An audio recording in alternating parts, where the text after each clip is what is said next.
Éxodo capítulo 5. La primera entrevista con Faraón. La negativa del Faraón al pedido de Moisés produjo el conflicto entre Jehová y el Faraón, que se consideraba una deidad y cuya palabra era la ley de su país. El Faraón tenía el poder de la vida y de la muerte sobre todo el territorio de Egipto. Consecuentemente, las plagas le demuestran que la palabra del Faraón no era final y que Jehová era el Señor de toda la creación y de la historia. La Biblia presenta el Éxodo como un rescate divino y no como una revuelta o escape de parte del pueblo. Sin el poder de Jehová, la gente esclava nunca podría haber salido de Egipto. En aquel entonces, Moisés estuvo reticente para asumir el papel de caudillo. El faraón no quería perder una fuente de labor de tanto valor y el pueblo estaba desanimado por no creer que Moisés pudiera guiarlo a la tierra prometida.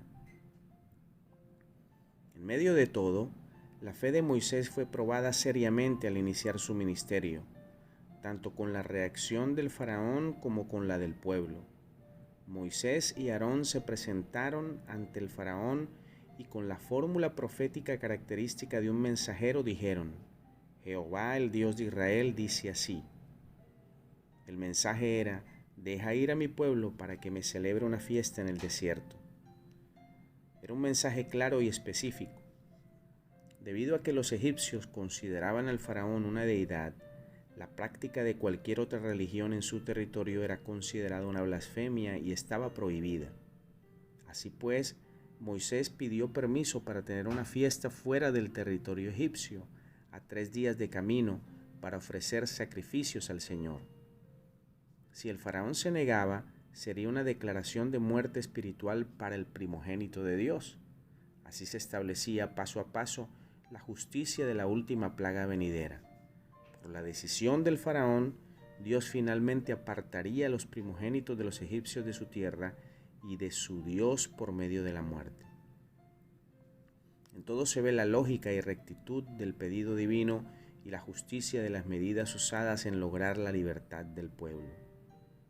En el texto no hay ninguna evidencia de que Moisés y Aarón se portaran servilmente o trataran diplomáticamente a Faraón. Entraron en la sala de audiencias y anunciaron directamente su propósito. Moisés sabía cómo encontrar la sala sin necesidad de pedir direcciones. También conocía personalmente al faraón que estaba sentado sobre el trono. El faraón le respondió en una forma clásica: ¿Quién es Jehová para que yo escuche su voz y deje de ir a Israel? Yo no conozco a Jehová, ni tampoco lo dejaré ir. Es decir, te conozco a ti, Moisés, pero no conozco a ese Dios.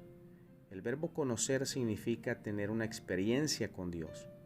Faraón no había tenido una experiencia con Jehová y no admitiría que un Dios de un pueblo esclavo le indicara lo que debía hacer. Además, no quería dar dignidad alguna a gente esclava al reconocer a su Dios. La pregunta, ¿quién es Jehová?, es fundamental en el desarrollo del libro, ya que el faraón no lo conocía o no había tenido una experiencia con él. Moisés le presentaría a Dios por medio de varias señales o plagas.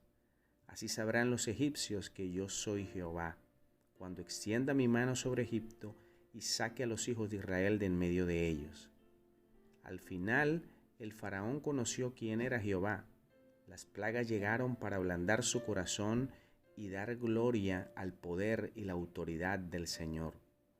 Por no conocer a Dios en obediencia, el faraón llegó a conocerlo en juicio, como sucede con todos.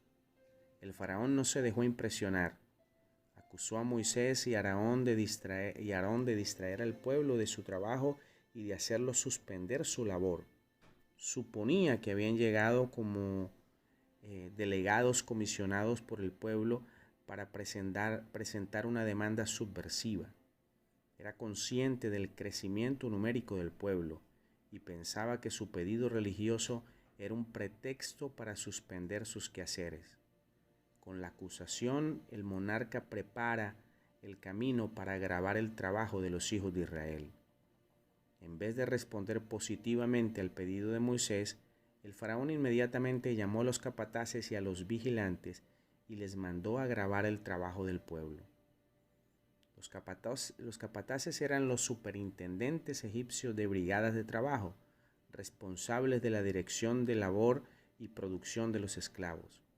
Y los vigilantes eran seleccionados de entre los israelitas para servir como intermediarios entre los egipcios y los hebreos.